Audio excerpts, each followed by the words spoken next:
Bom, então, bom dia, a quem nos assiste de forma online, a quem eventualmente nos assistirá de maneira assíncrona, pelo próximo período que o curso vai estar disponível, na plataforma da ESA.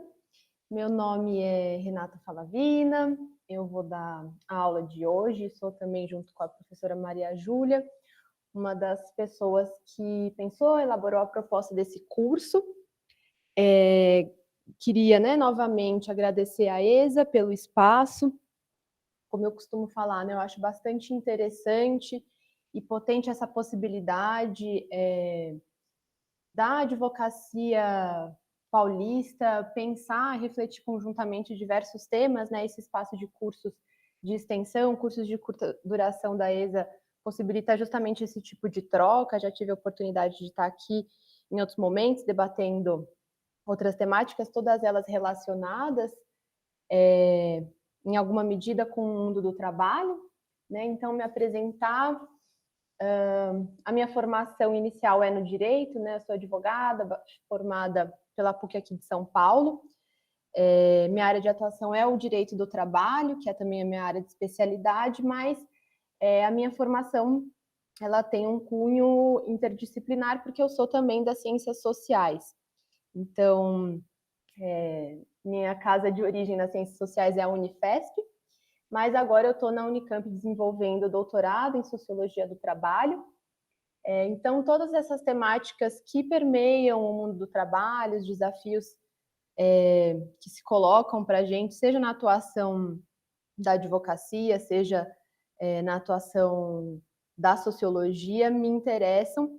E a ideia de propor esse curso com essa temática, né, do trabalho doméstico e o trabalho de cuidado, tem relação com a pesquisa que é desenvolvida pela Maria Júlia, na Unicamp também, onde ela faz doutorado, mas também se insere aí na toada desse mês de março, em que nós temos o dia 8 de março, um dia simbólico aí de reivindicações das mulheres. Então, a ideia foi pensar esse curso também de maneira interdisciplinar, pensando tanto o papel do direito, quanto pensando essas relações sociais de gênero e de raça que atravessam o trabalho doméstico e o trabalho de cuidado como um todo. Hoje, então, nós teríamos a terceira aula, né? Mas infelizmente, na primeira aula, que era para ter ocorrido na segunda-feira, a professora Pamela teve um imprevisto, então, inclusive, era algo que né, nós queríamos mencionar, que nós faremos a reposição dessa primeira aula na próxima semana, tendo em vista o feriado que vai acontecer no fim dessa semana. A ESA vai estar fechada aí na quinta e na sexta-feira, então a reposição vai ser feita na próxima semana, muito provavelmente na terça-feira, também no período da manhã, e de forma online. Mas assim que essa confirmação ocorrer, também essa informação vai ser passada via e-mail, via Google Classroom, né, Google Sala de Aula, enfim, para que a gente possa, né, enfim, ter a completude do conteúdo que nós pensamos. Então, essa que seria a terceira, mas efetivamente está sendo a segunda aula, vai ser dedicada a pensar as ações do direito e do Estado em relação ao trabalho doméstico. Ontem, a Maria Júlia falou mais especificamente sobre o trabalho doméstico na atualidade, na contemporaneidade. Ela trouxe alguns conceitos que se relacionam a esse setor, falou um pouco sobre a dinâmica desse setor econômico, né, do trabalho doméstico remunerado no último período, traçou esse perfil socioeconômico das trabalhadoras domésticas no Brasil, fez aí uma retomada da legislação que, de alguma maneira, se relaciona com o trabalho doméstico, dando ênfase à PEC das domésticas, né, de 2015.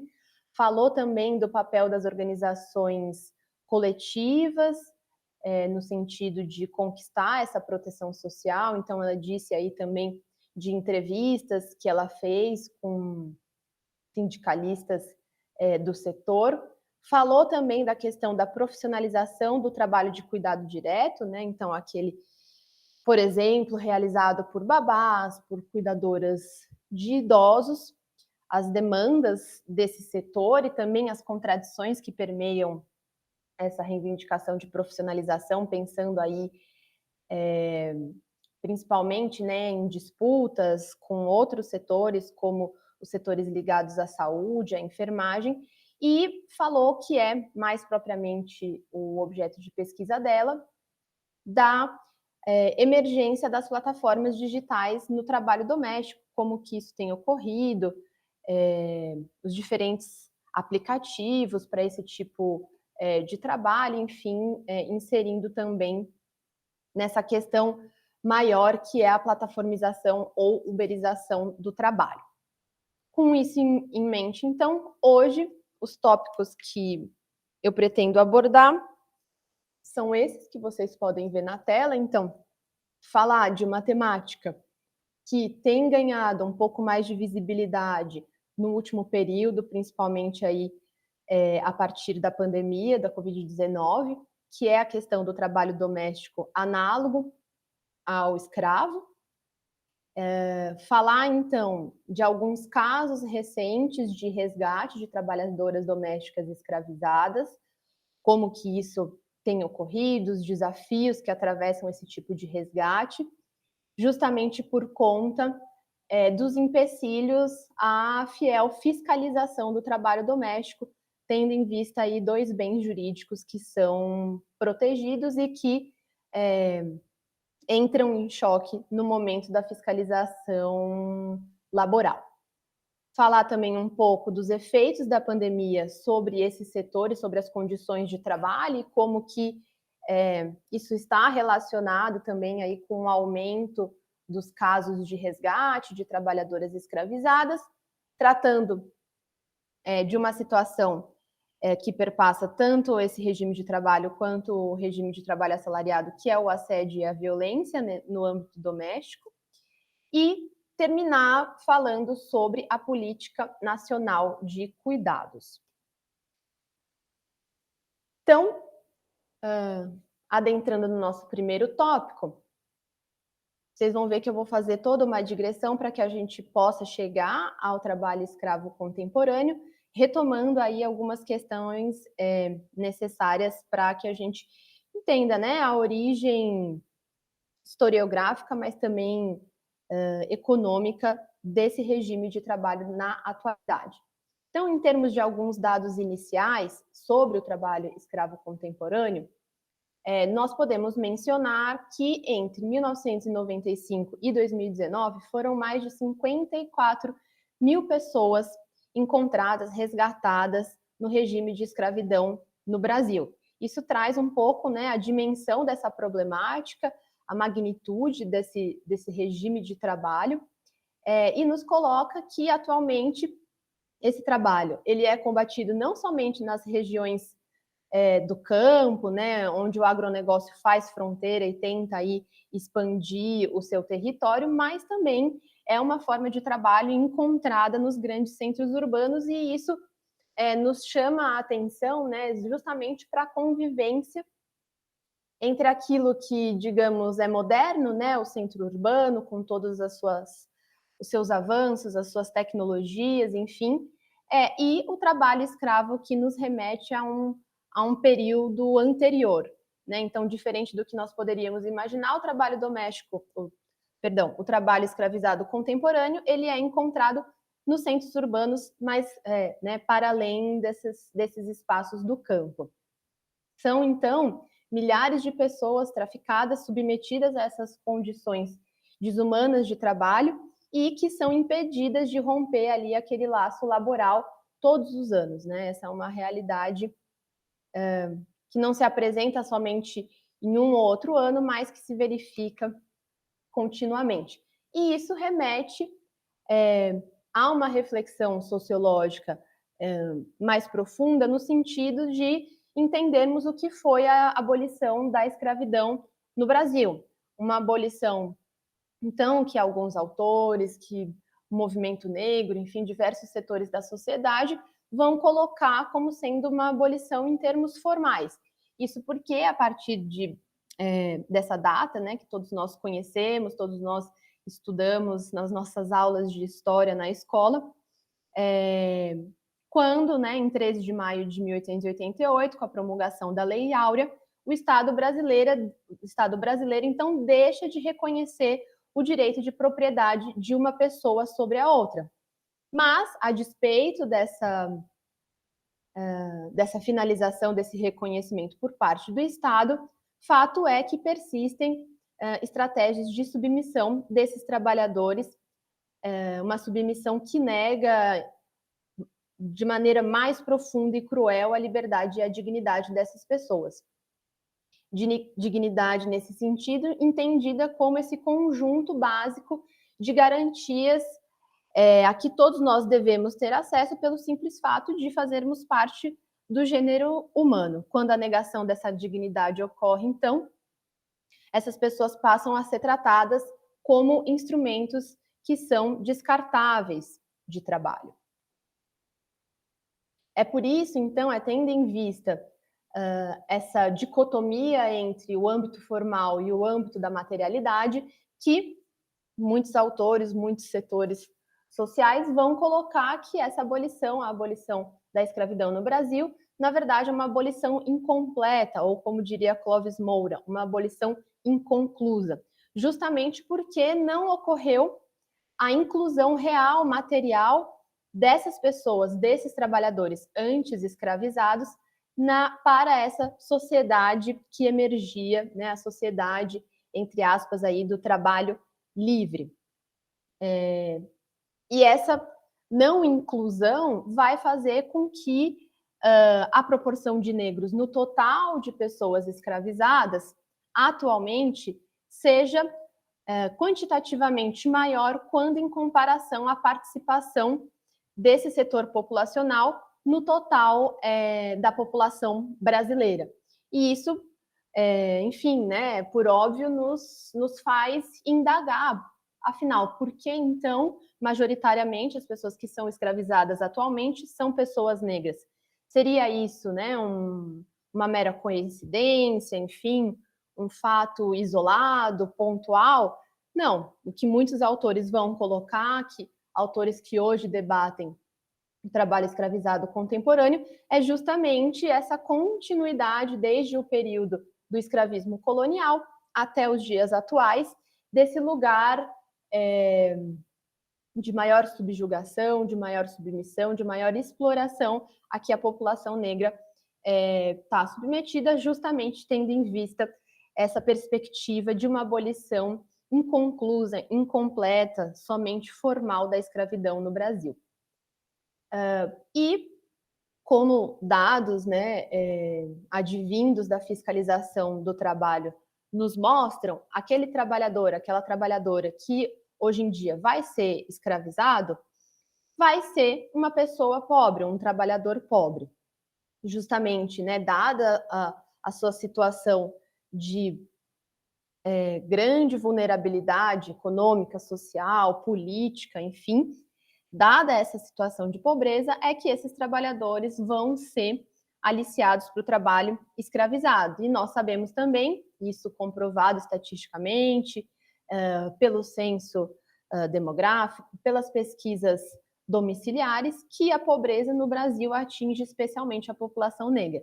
Então, nós temos essa relação muito forte, histórica, material, entre a escravidão no período colonial, esse período de transição ao momento capitalista, em que a população anti-escravizada e então formalmente liberta não se beneficia de nenhuma política que lhes garanta uma inserção adequada no mercado de trabalho livre, passa então a ocupar essa parcela mais pauperizada da população e, consequentemente, a estar mais suscetível ao aliciamento para o trabalho escravo contemporâneo.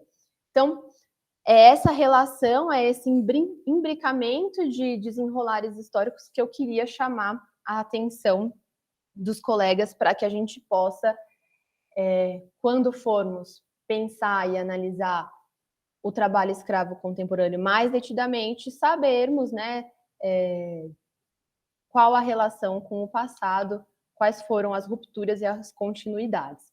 Então, nesse sentido, né, somente reforçar que a abolição oficial da escravidão, ao deixar de fazer reformas sociais que beneficiassem essa parcela populacional antes escravizada e agora liberta, faz justamente com que haja a manutenção dessa estrutura social. E aqui nós estamos falando também, e principalmente em termos de reformas de cunho fundiário, né? Então, a concentração fundiária e, consequentemente, a concentração de riqueza vai permanecer nas mãos né, dos mesmos setores sociais, ao passo que aquela população mais explorada também vai permanecer sendo a mesma. E aí, nesse sentido...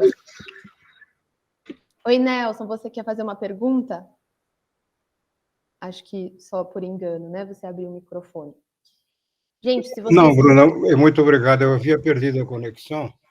Ah, sim. Acredito até que eu estava na presença, na outra, na presencial. E agora eu olhei aqui, eu voltei aqui. Obrigado pela atenção. Imagine. Bom, a qualquer momento que vocês quiserem fazer comentários, perguntas, podem falar, gente, né? Até porque, como estamos aqui entre poucas pessoas, acho que o mais frutífero é que esse diálogo seja o mais, né, natural, tranquilo possível. Então, vamos dialogando da melhor maneira, tá certo? Então, a qualquer momento, fiquem à vontade. E aí, bom, continuando, né, o Tiago Cavalcanti, que é um pesquisador da temática e que apresenta um artigo bastante interessante em um dos livros que eu referencio ao final aqui dos slides, que me serviu aí de munição para preparar essa aula. Ele escreveu um artigo que está no livro organizado pelo Leonardo Sakamoto, né, que imagino que todos os colegas conheçam, é um jornalista aqui de São Paulo, com bastante visibilidade. Ele trata de diversos assuntos, mas especialmente a área, não sei se somente essa área, mas ouso dizer, né, que a área que ele se devota mais, que ele tem maior especialização, é justamente essa temática do trabalho escravo. E ele organizou e lançou um livro em 2020 sobre escravidão contemporânea, que contém um artigo bastante interessante do Tiago Cavalcanti. E em um momento do texto ele vai colocar esse excerto bastante importante, em que ele vai dizer que a perpetuação das condições de miserabilidade dos escravizados recém-libertos e a inexistência de qualquer mudança estrutural no cenário econômico e social do período pós-abolicionista, ainda caracterizado pelo latifúndio e pelo coronelismo, delineou o perfil da escravidão contemporânea. E acho que com isso a gente sintetiza muito bem essa reflexão inicial que eu estou propondo. E aí, né, colocando também que, bom, a escravidão no Brasil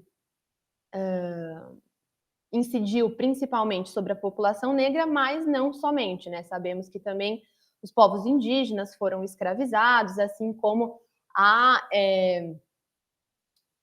houve também, né, a escravização de outros povos, como povos asiáticos, também a escravização da população branca europeia pauperizada, mas, obviamente, que dentro do quadro geral teve uma expressão numérica bem menor.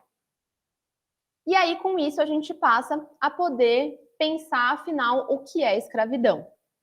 Entendendo a gênese desse fenômeno como sendo justamente a apropriação do ser humano pelo ser humano. Né? Trata-se dessa coisificação, do tornar coisa o humano, do tornar mercadoria, da mercantilização, dessa apropriação pelo seu semelhante. Tendo, então, como um principal traço justamente essa situação de propriedade, seja ela fática ou juridicamente reconhecida. E aqui a gente tem, né, essa contraposição entre a materialidade da escravidão na atualidade e em contraposição a essa escravidão que tinha um reconhecimento do âmbito jurídico e estatal nos momentos anteriores. E aqui, novamente, eu trago uma citação direta do Tiago Cavalcanti, que vai justamente definir o que é escravidão. Então, escravizar é tolher a autonomia, a autodeterminação, o livre-arbítrio de ontem para fins de exploração. Essa violação da liberdade numa perspectiva ampliada. Uma liberdade enquanto autonomia individual, enquanto atributo que possibilita ao ser humano construir a sua própria individualidade, escolher o modo como quer ser, eleger os seus projetos de vida, agir conforme o seu pensamento.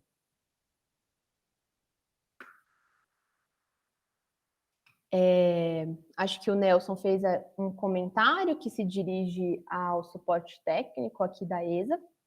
E com isso eu continuo nessa toada de entender o que é a escravidão a partir de algumas definições da OIT, a Organização Internacional do Trabalho, que na Convenção número 29, a Convenção sobre Escravatura, que data de 1926, vai definir escravidão como esse estado, essa condição em que o indivíduo, de um indivíduo sobre o qual se exercem, seja total ou parcialmente, os atributos do direito de propriedade.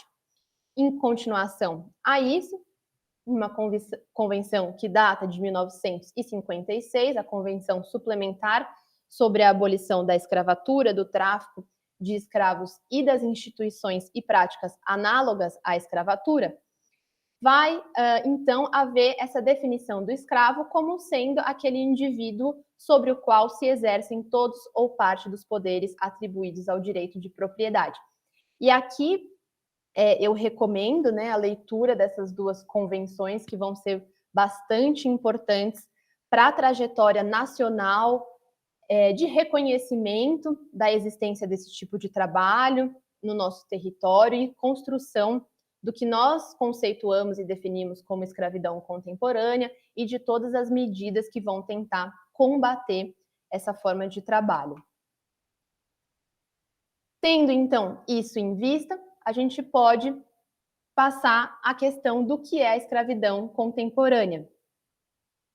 E esse adjetivo, né, da contemporaneidade, do contemporâneo, a esse substantivo escravidão, vai justamente ser essa qualificação temporal que objetiva evidenciar que algo é atual. Então, a escravidão nos dias atuais também aponta para essa apropriação do ser humano que vai limitar o seu livre-arbítrio e a sua dignidade. E aí o Tiago vai fazer um exercício de reflexão de tentar entender as características da escravidão contemporânea, o que seria particular desse momento histórico em que o regime de trabalho escravo também se verifica, apontando que, na atualidade, a escravidão, então, estaria mais relacionada a essa sujeição no nível pessoal, nessa submissão absoluta e nas condições precárias de vida e de trabalho. E isso, eu não sei se os colegas já chegaram a ver filmes sobre a temática do trabalho escravo contemporâneo, mas sejam esses filmes, seja também eventuais reportagens. Na última aula, nós vamos trazer uma reportagem feita pela TV Globo sobre o assunto, seja também, enfim, artigos acadêmicos, notícias jornalísticas, enfim. Quando tratamos do trabalho escravo contemporâneo, sempre está presente essa figura das condições precárias de vida e de trabalho.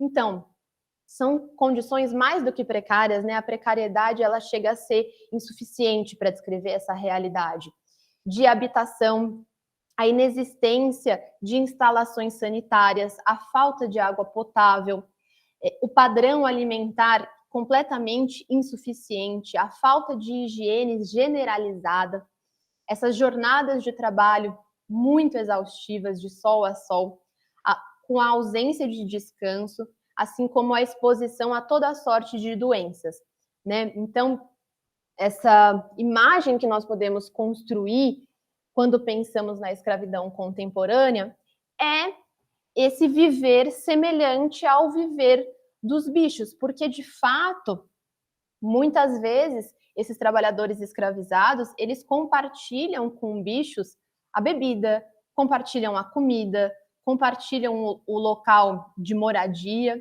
né? Se é que nós podemos realmente entender como moradia esses locais. Então, essa situação de negligência, de miserabilidade, de penúria, né? Em que o ser humano é coisificado e tido como um objeto descartável para a geração de riquezas.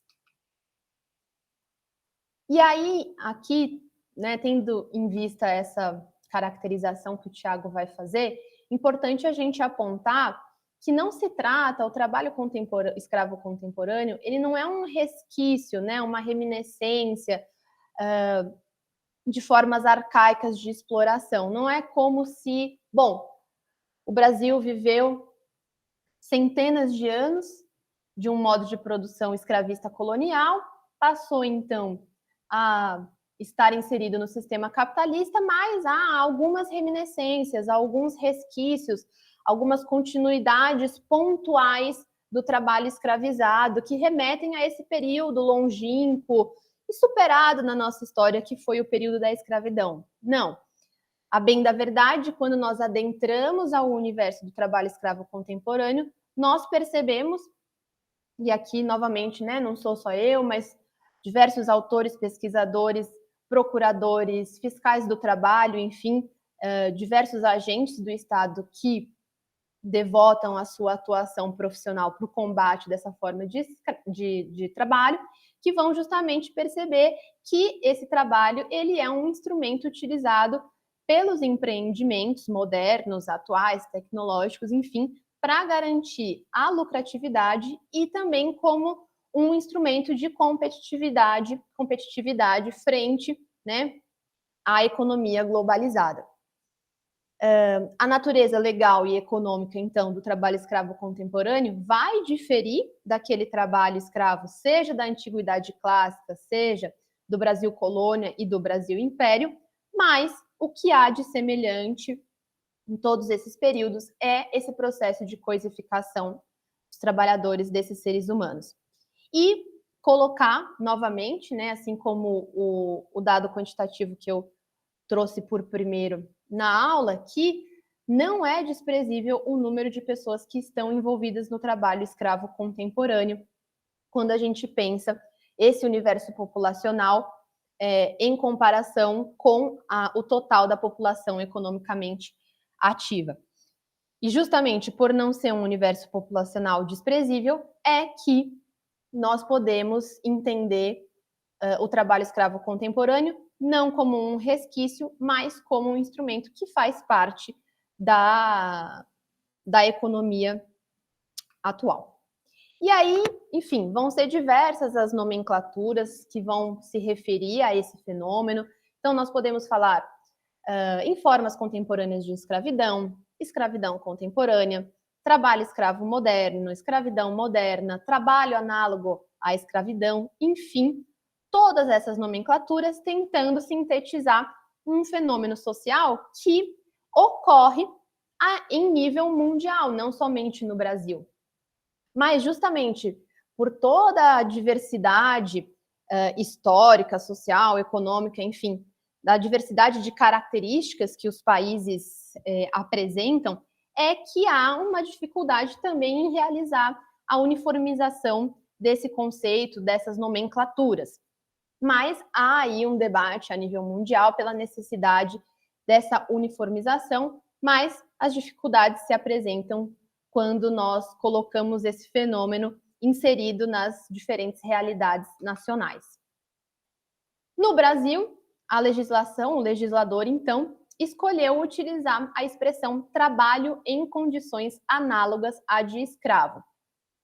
E aqui a gente pode fazer algumas problematizações, e é aqui, né, nesse momento da problematização, também que a dificuldade de uniformizar a nomenclatura aparece porque, enfim, são diferentes interpretações de um mesmo fenômeno, são diferentes formas de abordar. Mas eu concordo com o Thiago aqui novamente, que vai, na verdade, propor a utilização de uma outra expressão que seria melhor. E isso por quê? O termo análogo vai justamente remeter a uma situação de similaridade, de proximidade, de semelhança. Quando a gente fala, então, em condições análogas à de escravo, nós estamos designando essas formas indignas de trabalho que representavam a escravidão de antes, mas que não são mais permitidas, ou seja, a escravidão não é mais aprovada pelo ordenamento jurídico, em contraposição ao período do escravismo colonial, em que o ordenamento jurídico reconhecia essa situação. Então, o objetivo do legislador, enfim, dessa nomenclatura, é colocar essa desaprovação, esse não reconhecimento por parte do Estado nos dias atuais. Mas, ao colocar esse termo análogo, há aí um certo eufemismo que sugere um abrandamento da conduta atual, que seria diferente, talvez menos lesiva, talvez menos cruel, menos profunda do que a escravidão de outrora, mas a realidade não se mostra dessa maneira. Então, é nesse sentido que o Thiago defende, nós aqui concordamos com esse ponto de vista, que melhor seria se o legislador brasileiro tivesse optado pela expressão trabalho escravo contemporâneo. Por quê? Bom, desde um ponto de vista técnico e jurídico e principalmente historiográfico, essa expressão é um pouco mais precisa, justamente por ter essa conotação mais forte que expressa de maneira mais fiel o nível de reprovabilidade da conduta escravocrata. Enfim, a mim me parece quase intuitivo, né, essa percepção. Quando nós pensamos trabalho análogo ao de escravo e trabalho escravo contemporâneo, nós estamos dando tônica a interpretações diferentes. Mas, a despeito das nossas preferências conceituais, fato é que as principais finalidades para as quais o trabalho escravo contemporâneo é utilizado hoje em dia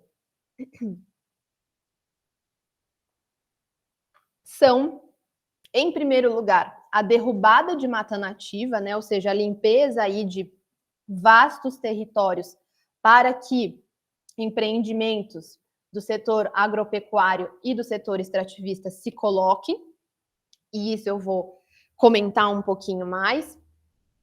Atividades também relacionadas ao cultivo de soja e de algodão, a plantação de pasto e a produção de carvão vegetal.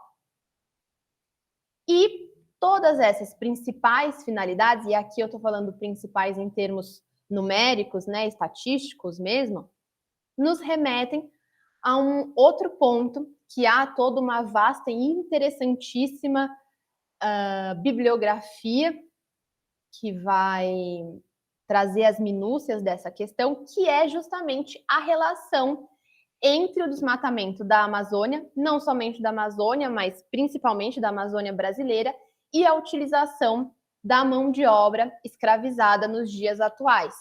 Então, há aí toda uma temática que relaciona a questão ambiental com a questão trabalhista, e como que esses dois universos, apesar de, né, aqui desde o direito a gente aprender de maneira segmentada o direito do trabalho, o direito ambiental, mas não, eles se relacionam, né, se imbricam na realidade. E pontuar também, né, essa bibliografia que vai tratar da questão ambiental, vai trazer o período da ditadura militar no Brasil como um período, um marco significativo, primeiro, para a expansão da utilização da mão de obra escravizada, mas na Amazônia, para a implantação dessas fazendas, e também concomitantemente, um aumento significativo na grilagem de terras. Fenômenos aí que estão relacionados, né, a grilagem e o desmatamento com a mão de obra escravizada.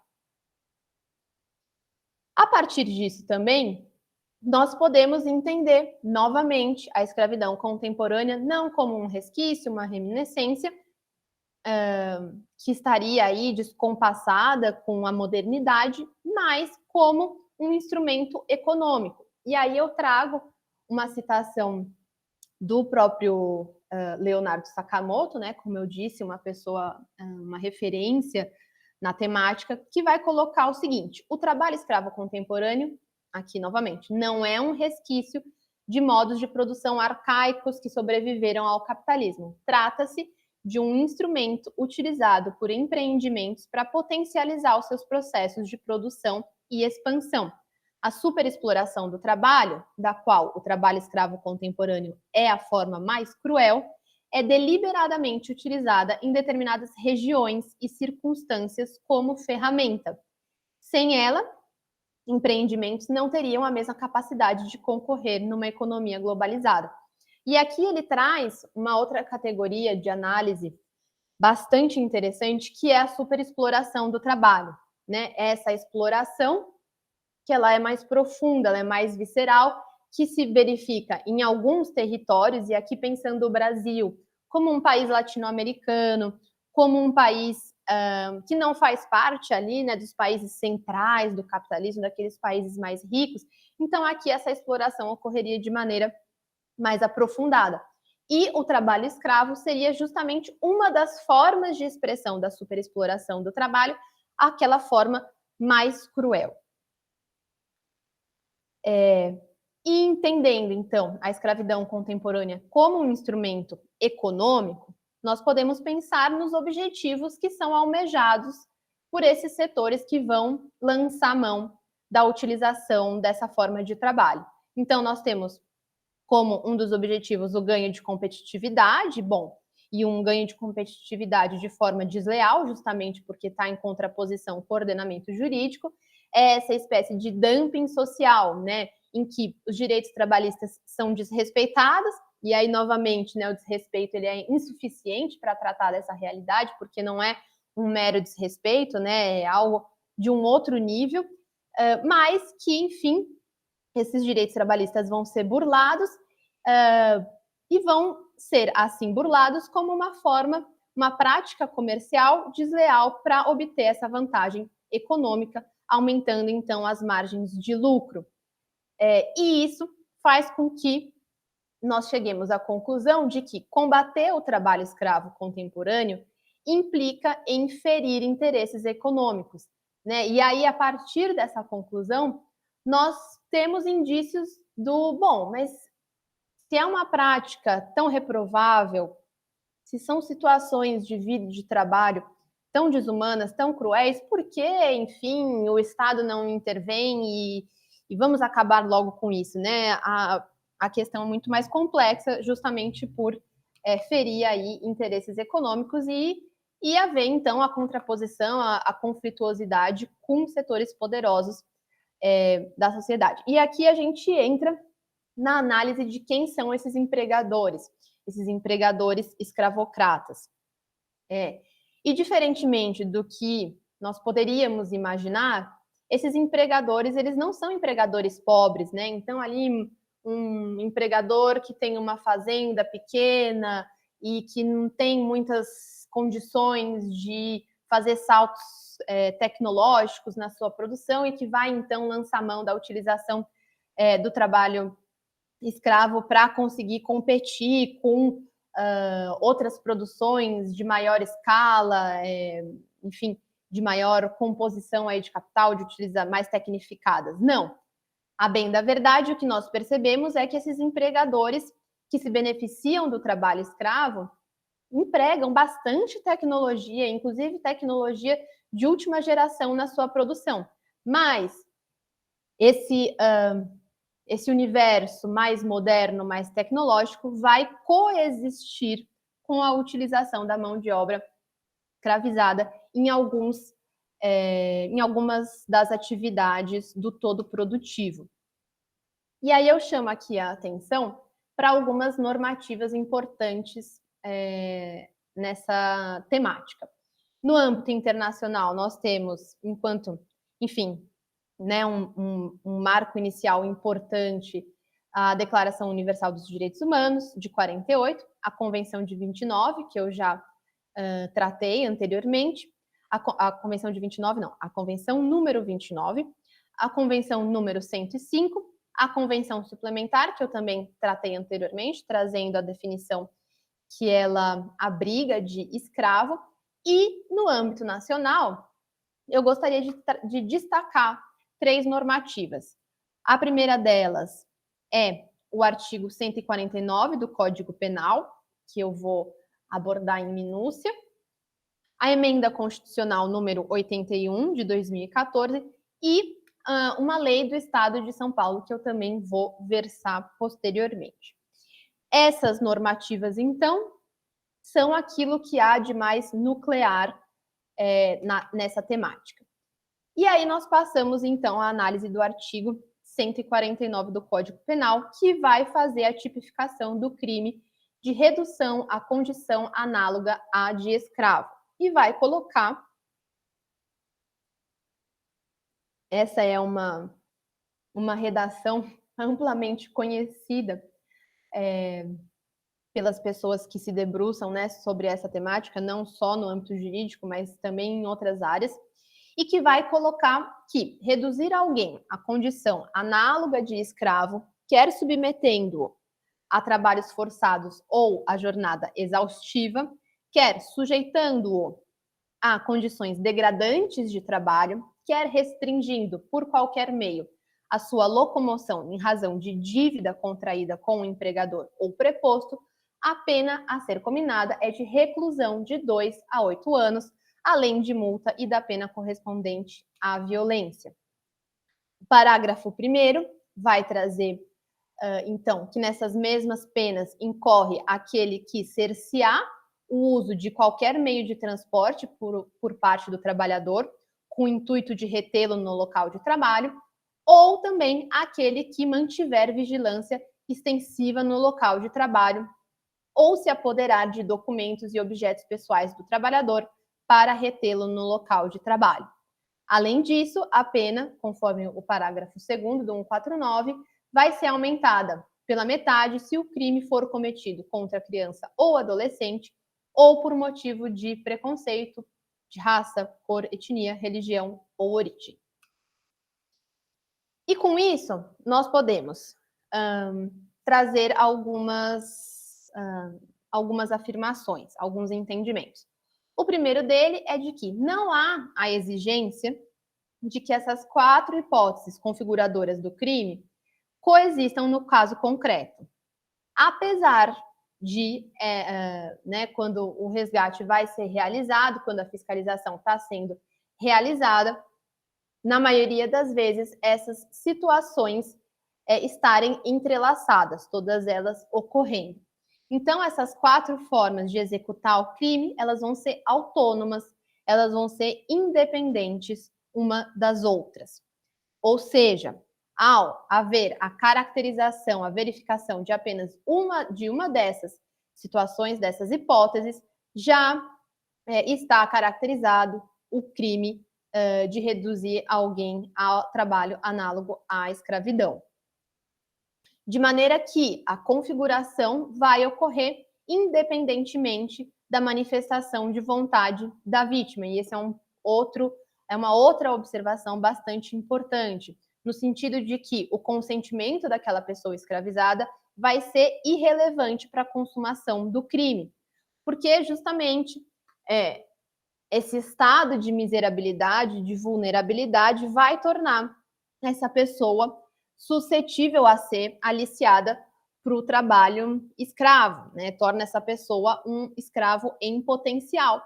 E a aceitação dessas condições indignas de trabalho vai decorrer dessa vulnerabilidade econômica e social que vai viciar o consentimento.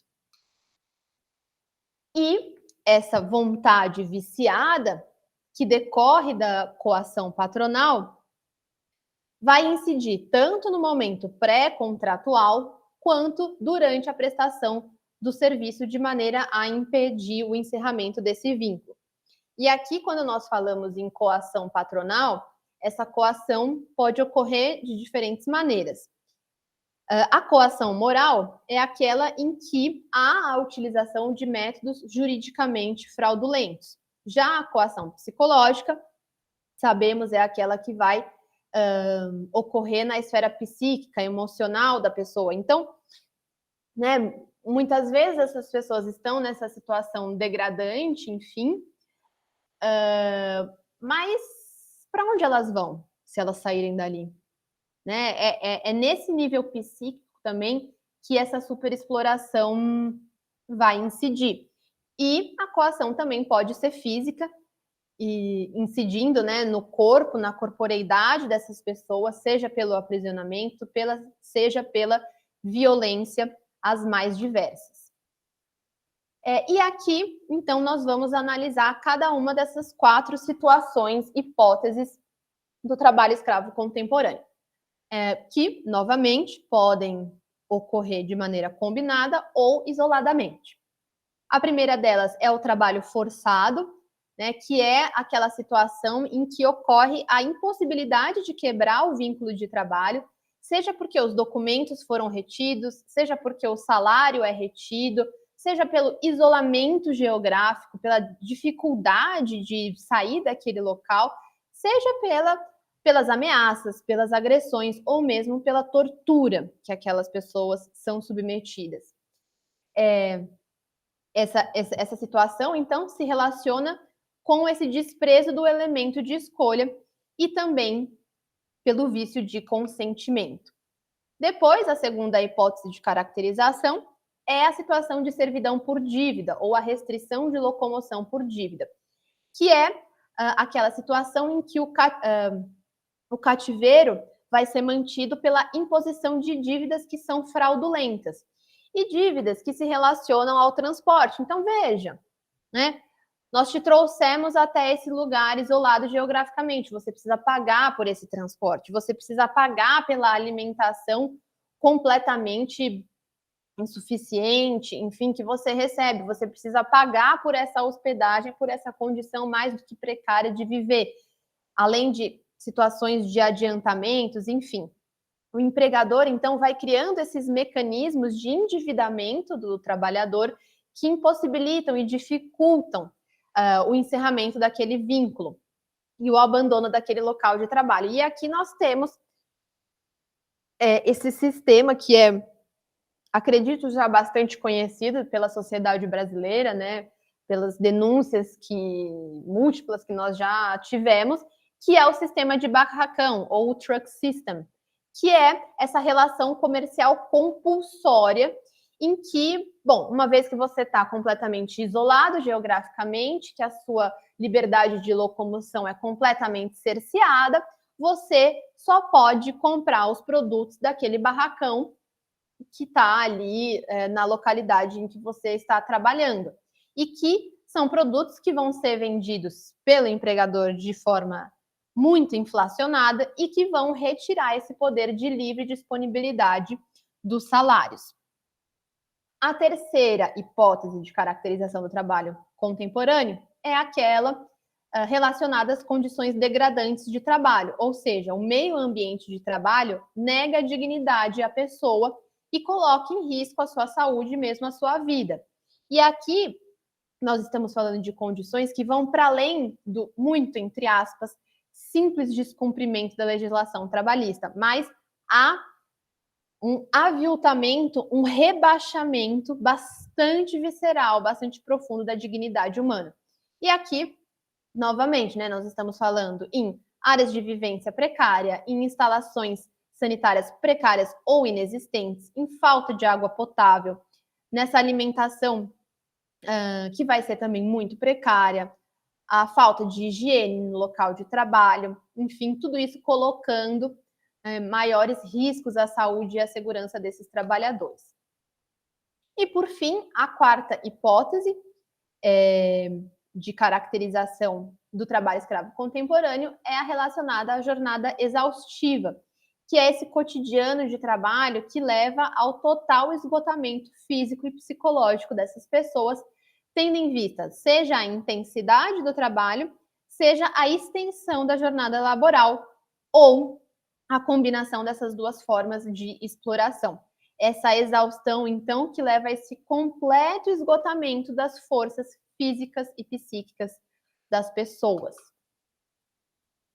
Apesar dessas diferenças entre essas 4 hipóteses de caracterização, o que há de comum em todas elas é justamente esse controle, essa repressão sobre o trabalhador, que tem o objetivo de mantê-lo cativo ao local de trabalho, de aprisioná-lo. E quando a gente fala, então, uma vez que, bom, nós traçamos essa historiografia da escravidão no Brasil, refletimos sobre o caráter inconcluso da abolição de 1888, pensamos essas relações entre escravismo colonial, capitalismo e escravidão contemporânea. Passamos, então, pela conceituação, pela definição do trabalho escravo, de outrora e o atual. Analisamos as principais normativas sobre a temática e a legislação nacional, que vai colocar as hipóteses de verificação do crime de escravizar contemporaneamente um trabalhador. Nós passamos, então, à esfera do combate a essa prática e a literatura, em geral, demarca, né, esses momentos iniciais do combate a certos fenômenos sociais. Mas eu acho que aqui é necessário a gente sempre ter em mente que quem primeiro começou a combater o trabalho escravizado foram justamente as pessoas escravizadas, né? Então, quando a gente analisa na história os diversos momentos de levantes das populações escravizadas, nós estamos falando aí do combate, à resistência a essa forma de exploração. Mas, se quisermos, então, em termos mais institucionalizados, vamos dizer assim, colocar um marco inicial em consonância com o que a literatura especializada coloca, nós temos que destacar a atuação da Comissão Pastoral da Terra, que é, enfim, esse espaço inserido na Igreja Católica, mas que é composto por setores politicamente mais progressistas da Igreja. E que esteve, né, essa comissão esteve, de fato, à frente do processo de denúncia, e aí uma denúncia mais sistemática, mais institucionalizada e, portanto, também mais que contém mais visibilidade, essa denúncia ao trabalho escravo contemporâneo, que data de 1970. E aqui, novamente, é bastante interessante, não sei se os colegas já tiveram oportunidade de assistir filmes, documentários sobre esse tema, mas é bastante interessante ver a presença realmente da Pastoral da Terra, que é aí uma participação importante e que está registrada nesses documentos cinematográficos. Então, em 70, a gente pode delimitar esse marco de um início mais institucionalizado de combate e, em termos de posturas oficiais do governo brasileiro, é somente em 1995 que o governo vai, pela primeira vez, reconhecer de forma oficial que existe o trabalho escravo no seu território e vai fazer esse reconhecimento perante a ONU. É também nesse momento que o governo vai estabelecer uma política pública que vai justamente ser a criação dos grupos especiais de fiscalização móvel. Por conta dos casos mais recentes, né, que saíram na mídia, que ganharam um pouco mais de espaço, no noticiário, nós tivemos notícias desses grupos especiais de fiscalização móvel, mas eles existem já há bastante tempo, desde 95, e tem justamente essa finalidade de coordenar a atuação fiscal e o enfrentamento ao trabalho escravo contemporâneo por meio de uma estratégia que ela é repressiva e que se pretende isenta das pressões das oligarquias locais. E aqui, né, novamente se insere a perpetuação dessa estrutura social em que sabemos o latifúndio e as oligarquias locais ainda exercem bastante pressão política nesses territórios. Eu não sei como que eles pronunciam essa sigla, né, mas o GEFM, talvez seja dessa maneira, ele vai ter um comando único que vai estar vinculado, então, à Secretaria de Inspeção do Trabalho, localizada em Brasília, e propõe o sigilo das suas operações, assim como esse caráter interinstitucional das suas ações, ou seja, a presença de diferentes órgãos, de diferentes agentes do Estado nas ações que vão ser desenvolvidas por esses grupos. As equipes, então, que vão ser formadas, vão conter agentes do Estado como auditores fiscais do trabalho, procuradores do trabalho e da República, defensores, policiais, enfim, e vão justamente investigar as denúncias que são feitas, resgatar essas pessoas submetidas ao trabalho escravo e responsabilizar esses empregadores, né, uma responsabilização que pode, inclusive, culminar na punição na esfera criminal e também na esfera trabalhista. Nesse sentido, então, o resgate dessas pessoas que estão nessa situação de escravidão é fundamental, mas tem limites, né? E aí a bibliografia, o Sakamoto vai trazer essa ideia, né, de que o resgate é um remédio que vai baixar a temperatura do organismo, né? Então aquela febre que está muito alta vai baixar um pouco, mas justamente por ser uma doença social com raízes muito profundas, não basta tomar ali um remedinho para febre, né? Essa doença não vai ser curada somente com esse remédio, de maneira que seria necessário justamente romper com esse sistema que leva à reprodução desse trabalho escravizado. E aí nós temos diversas medidas, tanto de caráter punitivo quanto de caráter reparatório, que podem ser medidas que podem ser tomadas nesse cenário de resgate. Então, o combate ao trabalho escravo na contemporaneidade, ele perpassa diferentes níveis. Então, nós temos medidas que vão ocorrer no nível administrativo, no nível criminal, no nível econômico, no nível trabalhista, enfim, de maneira que eu elenquei aqui as principais medidas que podem ser tomadas. Então, nós temos o pagamento das multas administrativas, que são as medidas mais comumente impostas, né? Uma vez, então, deflagrada essa operação de fiscalização e constatada a submissão dessas pessoas à escravidão, a fiscalização do trabalho, os auditores fiscais do trabalho vão lavrar o auto de infração e vão impor as multas cabíveis a este empregador. Depois nós temos a inclusão do nome dessa pessoa na lista suja do trabalho escravo, e aqui, né, colegas, essa é uma temática que suscita bastante polêmica, enfim, vira e mexe, isso volta para a atenção da mídia, se volta para essa lista suja, questionando, enfim, o cabimento dela ou não, mas trata-se desse cadastro a nível nacional em que os empregadores vinculados à prática do trabalho escravo vão ser inseridos.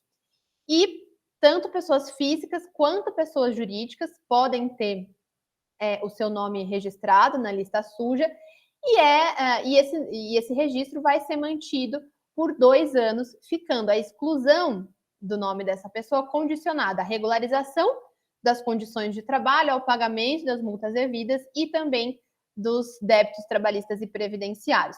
O objetivo dessa lista é, então, conferir transparência aos atos administrativos que vão resultar da fiscalização, muito por conta da Lei de Acesso à Informação de 2011, que vai justamente estabelecer que é dever dos órgãos e das entidades públicas assegurar a transparência na gestão das suas informações. Essa lista tem início em 2003, somente, e tem essa natureza informativa, mas também produz efeitos no nível econômico, uma vez que pode ensejar a restrição de crédito, tanto no âmbito dos bancos públicos quanto dos bancos privados. E aí, a ONG Repórter Brasil, né, em que inclusive o Sakamoto trabalha, enfim, mas que é aí um espaço também bastante reconhecido sobre a temática do combate ao trabalho escravo, fez um trabalho de rastrear as cadeias produtivas que, de alguma maneira, se beneficiavam do uso do trabalho escravizado e chegou ao resultado de que mais de 1.700 cadeias de produção utilizaram trabalho escravizado onde se sabe, né, onde houve o resgate dessas pessoas. E se nós estamos falando de 1.700 cadeias produtivas, nós estamos falando em muitos mais empreendimentos, uma vez que uma cadeia produtiva congrega aí diferentes empreendimentos, diferentes empresas. Ainda em se tratando das medidas que podem ser aplicadas, nós temos no âmbito criminal a possibilidade da cominação da pena de reclusão de 2 a 8 anos.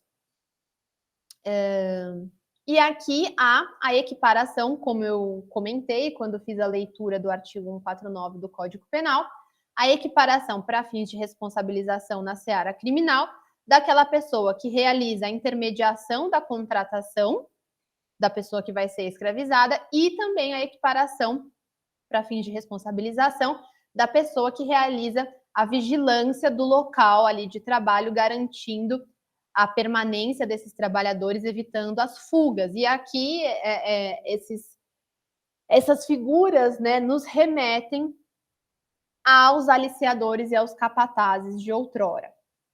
Mas, infelizmente, ainda são poucas as condenações criminais nesse sentido, uma vez que há aí um alto número de absolvições, e isso é um fato que me causa bastante revolta, né? Mas que, apesar de ser uma realidade revoltante, ela está, infelizmente, em sintonia com tudo o que dizemos, né, o que falamos, refletimos até agora nesse sentido da escravidão contemporânea não ser um resquício das formas arcaicas de produção, mas ser um instrumento econômico importante da economia atual e que, consequentemente, vai estar presente aí no ideário também do Poder Judiciário.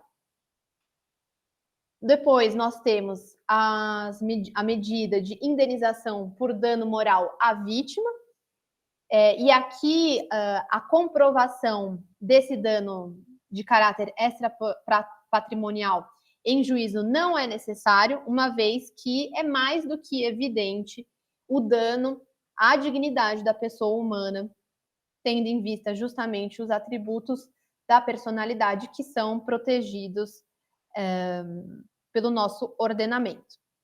Também há a possibilidade de arbitramento de indenização por dano moral coletivo, e aqui a razão disso é justamente que essa violação produz repercussões difusas na sociedade, né, e fazem emergir uma indignação a nível coletivo. E quando a gente vai falar na delimitação do quantum indenizatório, nós temos alguns parâmetros que podem ser observados pelo judiciário, que seria o grau de culpa desse agente, a repulsa social dessa conduta lesiva, a extensão do dano à coletividade, a capacidade econômica do responsável, a finalidade punitivo-pedagógica da indenização.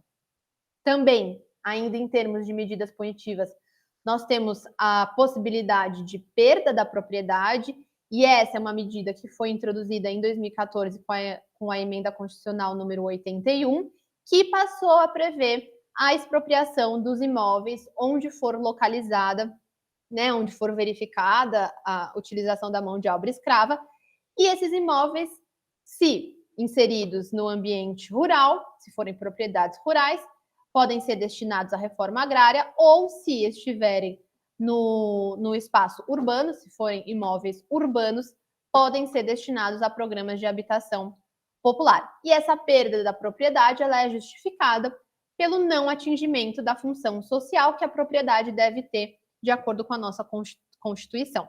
Além disso, não há previsão de indenização por este confisco.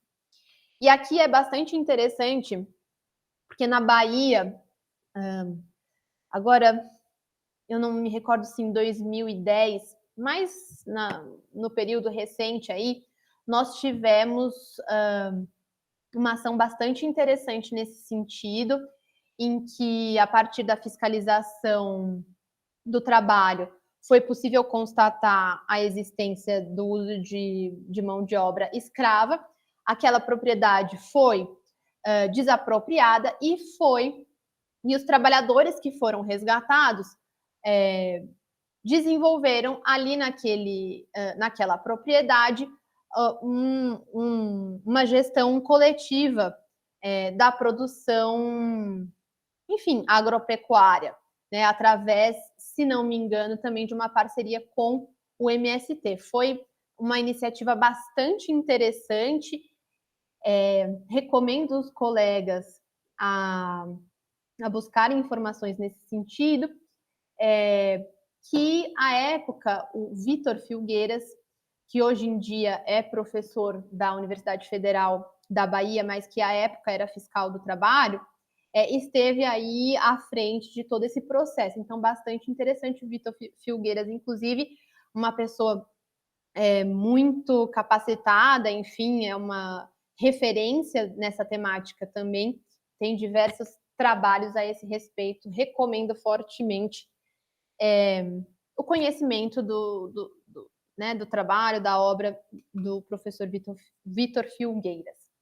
Mas, ainda em se tratando das medidas que podem ser aplicadas, nós temos a cassação do cadastro de contribuinte do ICMS. E aqui trata-se, né, dessa lei do Estado de São Paulo, a Lei 14.946 de 2003, que eu também tinha mencionado anteriormente, e que vai justamente prever que aquelas empresas que exercem, né, atividades econômicas no âmbito do Estado e onde seja constatada a utilização de mão de obra escrava, vão ficar impedidas de realizar essa mesma atividade econômica pelo período de 10 anos no território do Estado, e esse impedimento vai se dar por meio da cassação do cadastro junto ao ICMS. Isso significa o banimento da empresa desse Estado, e a lei paulista vai servir de exemplo para outras leis em outros territórios que foram promulgadas.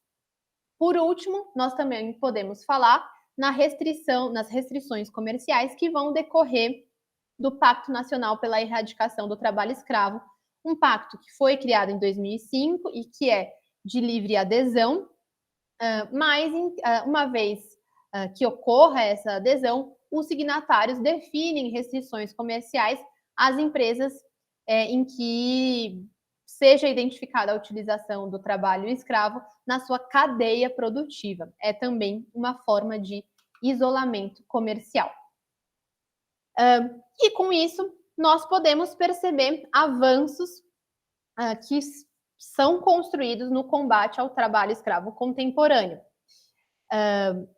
E aqui é importante a gente colocar, né, que o Brasil no âmbito internacional, ele é reconhecido como um país modelo no combate à prática do trabalho escravo por conta de alguns fatores.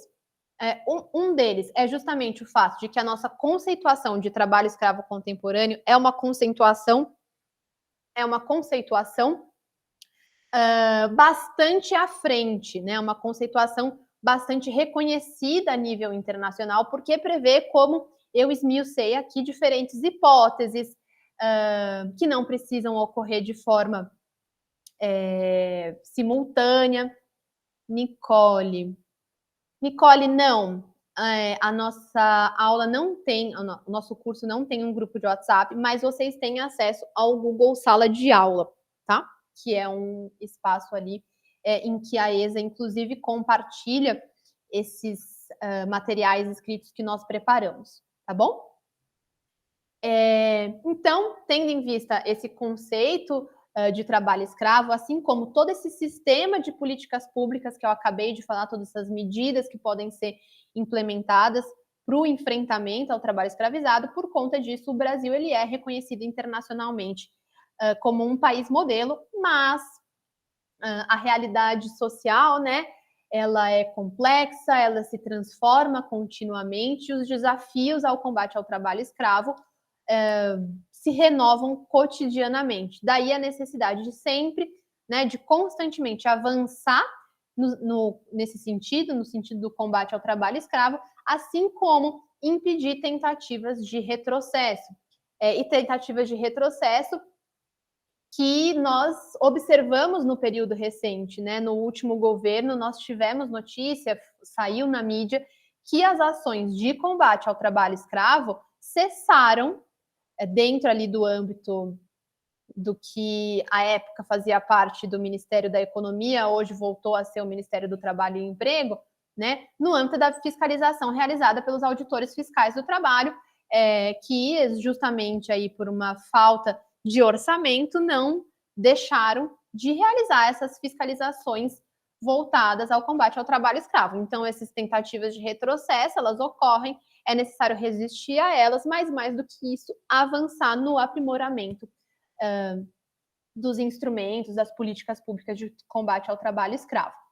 E aqui nós chegamos, então, ao fim desse nosso primeiro tópico, trazendo as características próprias do trabalho doméstico escravizado, que é, né, essa segregação no quartinho de empregada, né, esse símbolo que todos nós brasileiros muito bem conhecemos, que também outra característica, essa falta de privacidade, a supressão dos direitos à saúde e à educação, os diversos assédios, violências e abusos sexuais a que essas trabalhadoras são submetidas, a submissão dessas trabalhadoras a um regime de prontidão ininterrupta, justamente porque podem ser acionadas a trabalhar a qualquer momento, porque estão ali morando na casa dessas pessoas, e a camuflagem com essa ideia do, bom, mas ela faz parte da família.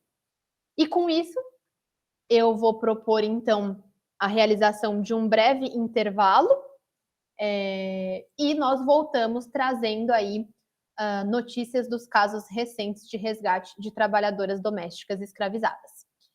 Certo, colegas? Então, vou propor aí um intervalinho de 5 minutos, só para pegar um cafezinho, enfim, tomar uma água, e daqui a pouco nós já voltamos. Ok.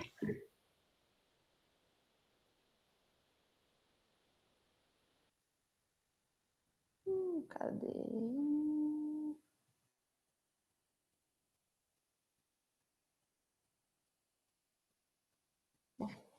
Você.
Bom, então, vamos retomar.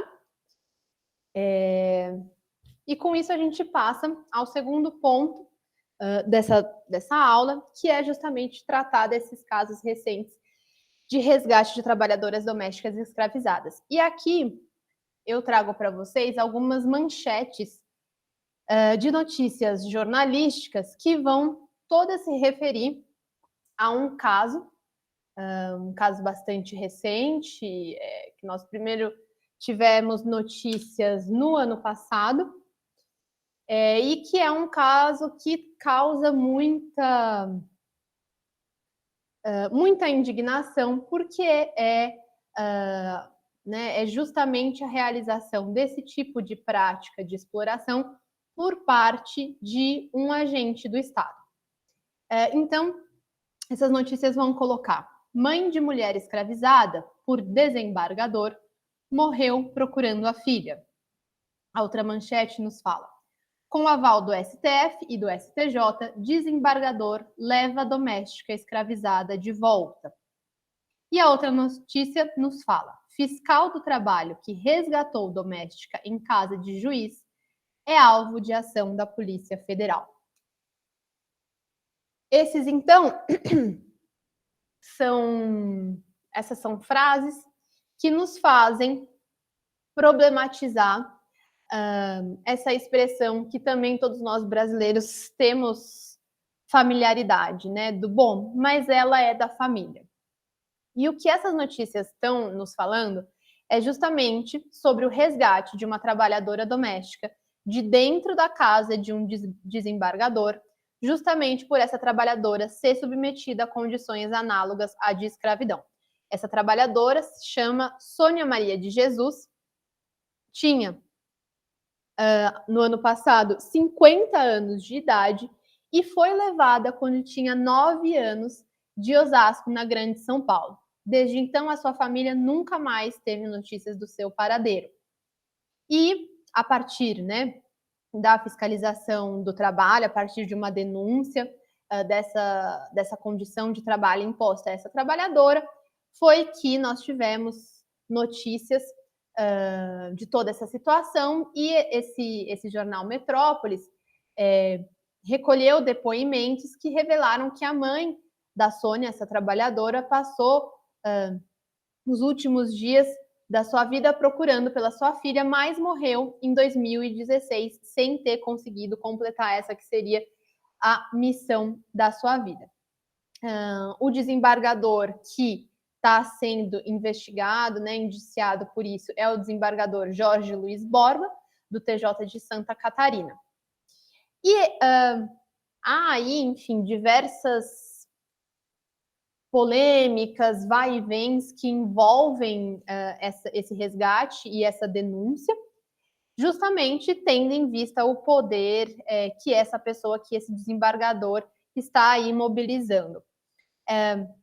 Mas o que eu queria trazer a partir dessas manchetes e dessa situação, que eu acredito que os colegas também tenham tido notícia, é justamente alguns elementos que, num debate muito interessante que eu participei no ano passado em Brasília, uma conferência que fez parte da programação do encontro da ABET, que é a Associação Brasileira de Estudos do Trabalho, uma conferência em que estavam presentes uma fiscal do trabalho, inclusive responsável pelo resgate dessa trabalhadora, que está aí à frente hoje em dia do grupo de resgate de pessoas escravizadas. Contou também com a presença de uma procuradora do trabalho, que também está à frente dessa temática no MPT, e de uma sindicalista da Federação das Trabalhadoras Domésticas. E, a partir, então, de todas essas reflexões, eu registrei algumas situações que se contrapõem a esse "mas ela é da família". Então, essa trabalhadora que vai ser submetida ao trabalho escravizado no âmbito doméstico, justamente tendo em vista a particularidade desse trabalho, a realização desse trabalho no âmbito doméstico, o encarceramento na residência dessa família empregadora, escravocrata, essa trabalhadora vai, então, perder a referência de uma vida social. Ela vai se auto-reconhecer como vivendo em função dessa família empregadora. Ela vive a partir do outro. Ela realiza jornadas exaustivas justamente porque está sempre à disposição, está ali de prontidão. E ela não desenvolve vínculos, laços afetivos, ela não se desenvolve emocionalmente justamente porque vai viver aí em função dessa família que não é a família dela. E aqui uma coisa, um fato bastante complexo na sua contraditoriedade, porque a fiscalização do trabalho, ela vai, de alguma maneira, impor a essas trabalhadoras uma violência que se refere justamente à negação do pertencimento a essa família que a está escravizando. Então, o papel da fiscalização, e aí essa fiscal do trabalho nos deu relatos muito difíceis nesse sentido, né? Porque a fiscalização vai chegar, então, para falar com essas trabalhadoras e vai enfrentar uma primeira dificuldade, que é justamente desmistificar, ao negar essa posição de pertencimento àquela família que não é a sua família de fato, mas é a família do seu empregador que a está escravizando. E quando a gente fala, então, no resgate dessas trabalhadoras domésticas, nós percebemos que durante o período da pandemia houve um aumento nunca antes visto no número de denúncias de trabalho escravo doméstico no âmbito de trabalho escravo doméstico, no âmbito doméstico. E isso a Secretaria de Inspeção do Trabalho vai colocar que entre 2017 e 2022 houve um aumento muito expressivo no número de resgate dessas trabalhadoras, colocando que em 2017 foram 2 casos de resgate, ao passo que em 2021 foram 31 casos. E isso mostra, então, né, como que esse período excepcional da pandemia fez com que certas contradições viessem à tona, que é demonstrado por esse aumento no número de denúncias e no número de resgate de trabalhadoras domésticas. E aí, a partir desses resgates, então, nós podemos traçar um perfil dessas pessoas que são resgatadas.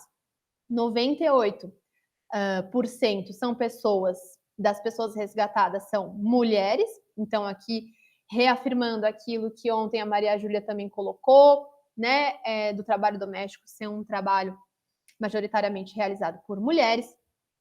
A maioria dessas mulheres resgatadas tem idade avançada, em média 60 anos, o que nos mostra que essas mulheres vão ser escravizadas durante toda a sua vida. Em geral, são pessoas que na infância chegam a essas casas de família e permanecem por toda a sua vida nessa situação de escravização doméstica. São majoritariamente mulheres negras, então aqui novamente a gente retoma aquilo dito no início da aula, e são também majoritariamente pessoas que não têm instrução escolar.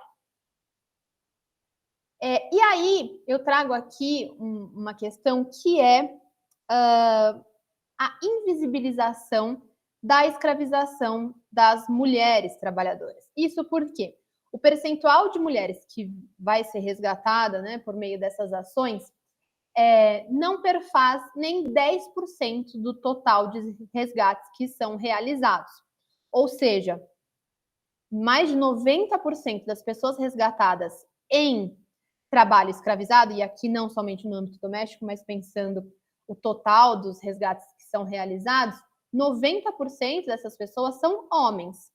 Mas essa baixa participação, suposta baixa participação das mulheres no trabalho escravizado, contrasta e, por isso, gera estranheza quando nós levamos em consideração que as mulheres são maioria na sociedade brasileira em termos estatísticos, né? E aqui essas e outros elementos levam, então, a pensar na invisibilização da escravidão moderna sobre as mulheres.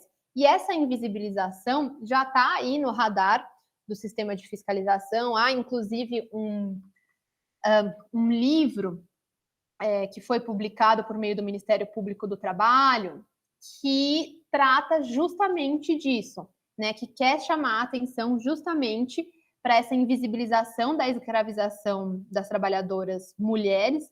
No Brasil, é um livro que é fruto de um grupo de estudos que foi criado no âmbito do MPT e que justamente, né, pretende aí possibilitar avanços nessa fiscalização, no combate ao trabalho escravo. E aí, né, formas de trabalho escravo que podem estar sendo invisibilizadas e, portanto, subnotificadas, subfiscalizadas, são a questão do tráfico de pessoas, a escravidão sexual e a escravidão no âmbito doméstico. Mas, apesar né, dessa invisibilização, nós também podemos falar em questões no momento do pós-resgate. Bom, então a denúncia foi feita, essa notícia de trabalho escravo chegou aos órgãos oficiais, foi realizada uma ação de fiscalização, foi constatada a exploração através do trabalho escravo contemporâneo e foi feito o resgate. Mas, veja, e depois? Para onde essas pessoas vão? Se nós levarmos em consideração o perfil das trabalhadoras domésticas resgatadas, tem mais de 60 anos, não tem instrução escolar, também tendo em vista, né, as características do trabalho escravo no âmbito doméstico, que é o não desenvolvimento de laços. Oi, Nelson. Um minutinho, Kátia, eu quero falar com você ainda. Oi, eu estou com uns problemas de conexão hoje aqui, mas eu conversei com a assistência, já me recuperaram. Muito obrigado pela atenção, Renata. De nada. Pronto, Kátia, já falei com ela. E hoje você está me ouvindo? Nelson, você está com o seu microfone aberto, eu consigo... Eu tive um pouco de dificuldade, inclusive vou pegar o carnê com a Mariângela de volta. Eu pedi para ela ir resolver o problema amigavelmente com você, mostrar. Eu vou ativar o som do Nelson, então. Bom, então, tendo em vista, né, esse perfil socioeconômico dessas mulheres que vão ser resgatadas, justamente para onde essas mulheres vão, né? E aí se colocam os desafios nesse momento do pós-resgate. Essas trabalhadoras, então, vão receber do governo 3 prestações, do que equivaleria aí a um auxílio-desemprego, mas por certo que isso é insuficiente. E daí, então, os agentes públicos que se devotam a essa questão colocarem a necessidade de acionar a assistência social. Também a necessidade de criar políticas públicas para essa população. E também um interessante caminho seria encarar a escravidão doméstica como uma forma de violência doméstica, o que possibilitaria a essas mulheres se valerem dos dispositivos da Lei Maria da Penha, a exemplo da utilização do encaminhamento para as casas de acolhimento, a possibilidade de pedir pensionamento e a possibilidade de separação de corpos, o que teria sido muito bem-vindo nesse caso desse desembargador que nós mencionamos há pouco. E fato é que o trabalho escravo contemporâneo no âmbito doméstico se relaciona também com a exploração infantil. Por quê? Justamente essas mulheres, muitas vezes, vão passar toda a sua vida na casa desses empregadores. Vão para essas casas dessas famílias quando crianças para trabalhar e lá vão perder a sua infância e a sua juventude. Daí também os setores da sociedade civil que se devotam ao combate dessa prática colocarem que é necessário garantir uma velhice digna a essas mulheres, uma vez que elas já tiveram a sua infância e a sua juventude roubadas. E aqui, então, nós percebemos, né, como os limites do resgate de pessoas escravizadas, não para negar a necessidade né, dessa ação por parte do Estado, mas justamente para pensar que esse é um problema muito maior, muito mais amplo, né? Quando nós temos notícia, por exemplo, de que o trabalho escravo contemporâneo ele é um negócio a nível global que movimenta ao menos 150 bilhões de dólares e que atinge mais de 40 milhões de pessoas todo o ano, isso dados da ONU, nós percebemos que a realização de resgates individuais, de fato, é como enxugar gelo. E aqui nós passamos para o terceiro ponto da aula, que são justamente esses limites à fiscalização do trabalho doméstico. E quando a gente fala em fiscalização de trabalho doméstico, e aqui novamente eu retomo esse evento, né, que eu participei em Brasília no ano passado, em que essa fiscal do trabalho relatou as dificuldades da fiscalização, o que se defronta é justamente a questão da inviolabilidade do lar com a questão da fiscalização do trabalho doméstico. O artigo 5º da Constituição, então, vai trazer, no seu inciso 11, a inviolabilidade da casa, dos indivíduos, mas nós precisamos perguntar, questionar, né, que a inviolabilidade de quais lares nós estamos tratando, né? Me parece a inviolabilidade dos lares das pessoas ricas e majoritariamente brancas, quando, por exemplo, nós observamos como nos bairros periféricos da nossa cidade e de tantas outras, os lares de diversas famílias muitas vezes são violados pelos próprios agentes do Estado, sem levar em consideração essa garantia constitucional.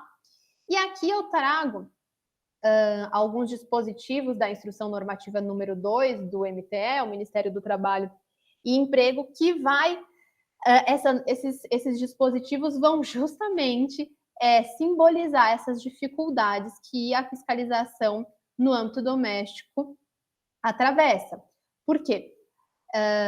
Enfim, essa instrução vai, então, dispor, né, sobre os procedimentos que devem ser observados pela Auditoria Fiscal do Trabalho, e no seu artigo 1º vai colocar que essa instrução se aplica aos procedimentos de fiscalização de trabalho em condição análoga de escravo e também a fiscalização do trabalho doméstico. O artigo 8º vai conceituar a fiscalização indireta, então, que é aquela que vai envolver a análise documental e a análise dos dados que já estão nos sistemas disponíveis para inspeção do trabalho, ou seja, essa fiscalização indireta, ela não vai ao ambiente de trabalho, não vai aí às casas dos empregadores, mas vai ser uma fiscalização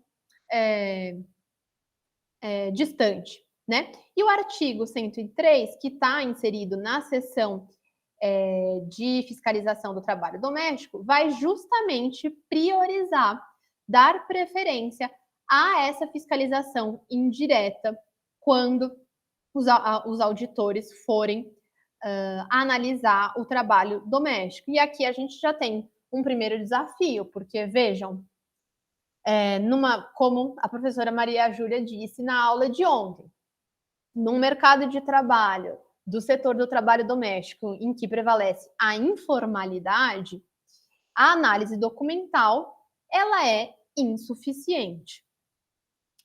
Mas não somente isso traz um desafio à fiscalização do trabalho doméstico, como essa mesma instrução normativa, no artigo 106, vai colocar que é necessário observar o mandamento constitucional da inviolabilidade do domicílio, de maneira que depende do consentimento expresso e escrito do empregador a possibilidade do auditor ingressar na residência para, então, fiscalizar aquele trabalho doméstico.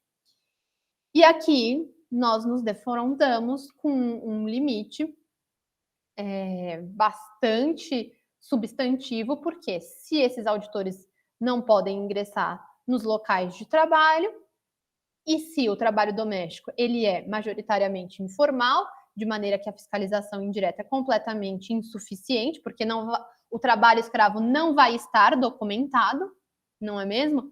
Então, o que fazer? E esse é o embate que está sendo travado hoje em dia. Depois, em termos de efeitos da pandemia sobre o setor do trabalho doméstico e as condições de trabalho, nós temos, bom, por um lado, eu disse há pouco que foi justamente durante a pandemia em que o número de denúncias e também de resgates de trabalhadoras domésticas escravizadas aumentou exponencialmente, como nunca antes tinha se verificado. E, por outro lado, nós temos também a realidade que nós conhecemos de que, durante a pandemia, as trabalhadoras domésticas foram um setor especialmente afetado, tendo em vista, bom, a impossibilidade de da realização de home office, né, do trabalho doméstico, e justamente o fato de que a classe média e a classe média alta, enfim, que são os empregadores domésticos do nosso país, estava reclusa, estava tentando aí, na medida do possível, fazer o seu ficar aí reclusa na sua residência e não realizar interações sociais para, né, a partir das quais correriam o risco de contrair essa doença e eventualmente falecer. Então, exatamente pelo âmbito de realização desse trabalho, seu âmbito onde as pessoas estavam se resguardando, o desemprego entre as trabalhadoras domésticas foi muito expressivo. A taxa de desemprego desse setor foi a que mais cresceu durante a pandemia, além também da degradação das condições de trabalho, porque aquelas trabalhadoras que não foram dispensadas, muitas delas foram obrigadas a continuar irem trabalhar, né? Muitas delas, inclusive, foram obrigadas a ficarem nos seus trabalhos. Enfim, nós vivemos, né, essa miríade de situações de degradação das condições de trabalho e, consequentemente, de vida. Mas os problemas sociais que envolveram o trabalho doméstico também ganharam um pouco mais de visibilidade durante esse período. Então, nesse sentido, nós podemos pensar nesses 3 efeitos da pandemia sobre o setor do trabalho doméstico e especialmente sobre o trabalho doméstico escravizado.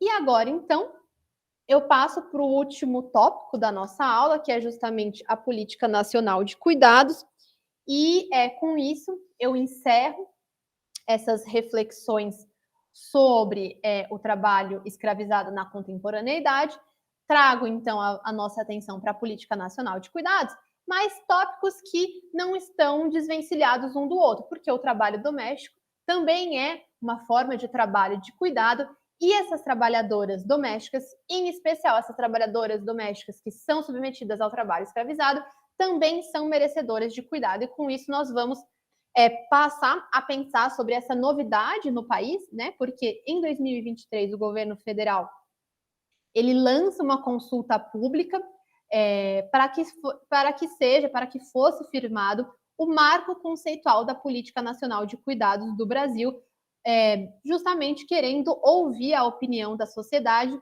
sobre a necessidade de uma política nacional voltada aos cuidados, que garanta o direito ao cuidado e que apoie as famílias. Essa política, então, vai levar em consideração que as pessoas que são encarregadas de realizar o trabalho de cuidado constituem uma parcela invisível da sociedade, e aqui, né, pensando nessas trabalhadoras domésticas que são escravizadas, elas também eram invisibilizadas e agora estão ganhando um pouco mais de visibilidade, de maneira que o trabalho doméstico é entendido como estando associado ao âmbito doméstico, ao espaço privado, mas é essencial para um grande contingente de pessoas, se não para todos nós, né? Afinal de contas, todos nós, em algum momento, precisamos de cuidado. E foi, então, firmada essa necessidade de iniciar a definição dessa política a partir de um marco conceitual que tenha em vista justamente essa análise ex ante, né? Que no âmbito das políticas públicas é esse entendimento de que a delimitação do objeto, do problema, do público beneficiário, do escopo da intervenção daquela política pública, tem que ocorrer em um momento anterior à determinação dos programas e das ações que vão ser realizadas para que os objetivos sejam alcançados. Então, esse marco conceitual, ele já existe, ele foi elaborado, E ele estabelece os princípios, os objetivos e as diretrizes dessa política. Tendo em vista o avançar da nossa hora, e tendo em vista também que esse material vai ficar disponível para vocês, eu não vou aqui discorrer sobre todos esses princípios, objetivos e diretrizes, mas vou apontar, então, que o aspecto de maior destaque desse marco conceitual da PNC é justamente o subsídio que esse documento pode fornecer em termos de design, implementação e avaliação dessa política pública. E o objetivo, então, central desse marco conceitual é proporcionar a melhora na qualidade de vida dessas populações e permitir que essas tradicionais cuidadoras familiares possam participar de forma plena do mercado de trabalho. Isso quem está nos dizendo é a Ana Amélia Camargo, que é essa técnica de planejamento e pesquisa do IPEA, né? Então, ela diz que um dos pontos chaves é a desfamiliarização dessas políticas públicas, reconhecendo essa atividade de cuidado como uma atividade essencial para a reprodução da sociedade, e isso coaduna muito com o que a Maria Júlia disse ontem na aula dela. Então, a Política Nacional de Cuidados vai entender o cuidado como esse trabalho cotidiano de produção de bens e serviços que são necessários para a sustentação e para a reprodução da vida humana, inclusive da força de trabalho. O cuidado, então, ele passa a ser entendido como contendo uma função social e como sendo um bem público, considerando que é justamente por meio desse trabalho de cuidado que se garante a sustentabilidade da vida humana nas sociedades. A gestão e a provisão desse trabalho, enfim, devem ser pensadas a partir das necessidades sociais e da democratização do trabalho de cuidado, de maneira que esse trabalho não fique somente na esfera individual e dos interesses particulares, mas passe a ser entendido também como um bem público. O cuidado, então, tendo em vista essa perspectiva, ele passa a ser objeto de política pública. O cuidado em si, ele não é um problema público, mas a maneira como ele é organizado atualmente o projeta como sendo um problema público que demanda políticas públicas. Uma vez, justamente, né, a desigualdade, a injustiça e a insustentabilidade que caracterizam o trabalho de cuidado odiernamente. E aqui, né, se a gente pensar a questão das trabalhadoras escravizadas, isso somente reforça essas desigualdades estruturais e interseccionais. E aí a política, então, vai pensar o cuidado como um direito humano universal, mas vai pensar esse universalismo de forma progressiva. Daí, então, pensar em públicos, no público beneficiário, a partir de distintas esferas. Então, nós temos, como a imagem mostra, né, os grupos prioritários, a população que apresenta certa dependência do trabalho de cuidado, mas também o objetivo de abranger a população em geral, tendo em vista esse princípio da universalidade do direito ao cuidado. E a delimitação desses públicos prioritários tem em vista justamente essas desigualdades que permeiam o cuidado, desigualdades de gênero, de classe, de território, questões relacionadas à deficiência, desigualdades de idade, de raça e de etnia. E com isso, há a definição de 4 grupos prioritários, que são as crianças e adolescentes, com maior atenção à primeira infância, as pessoas com deficiência, as pessoas idosas que precisam de cuidado, as pessoas com deficiência também que necessitam de cuidado, né? Pois há aquelas que não necessitam, e as trabalhadoras do cuidado, remuneradas ou não. Aqui se insere, então, as trabalhadoras domésticas, a partir do meu entendimento, e prementemente a necessidade de se inserir também as trabalhadoras domésticas escravizadas. Os princípios, então, e as diretrizes que devem reger, que devem orientar a ação do Estado para que esse direito ao cuidado seja efetivado, são todos esses, dos quais eu destaco a universalidade, a não discriminação, a corresponsabilidade social e de gênero, o anticapacitismo. Aqui, então, nós estamos nos referindo à discriminação que recai sobre as pessoas que portam alguma deficiência, a interseccionalidade, que é também um conceito que nós vamos abordar na próxima aula, né, que diz respeito a esse entrelaçamento das opressões, a intersetorialidade da política de cuidado, então, justamente, essa necessidade de que diferentes esferas do Estado sejam envolvidas, e o antirracismo. Em termos, então, conclusivos, nós podemos colocar, tal como nos diz o marco conceitual da Política Nacional de Cuidados, que as políticas de cuidado são políticas públicas que têm o objetivo de reorganizar e compartilhar a responsabilização social pelos cuidados através de iniciativas que queiram atender às necessidades daquelas pessoas que necessitam de cuidados e também daquelas pessoas que cuidam.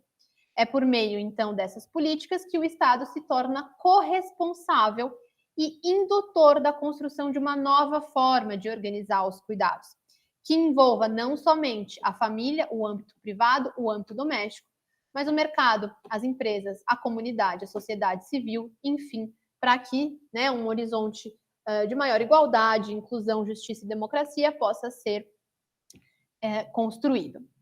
Com isso, eu chego ao fim da nossa aula, trago aqui nas referências bibliográficas notícias sobre esse caso da trabalhadora doméstica escravizada pelo desembargador, também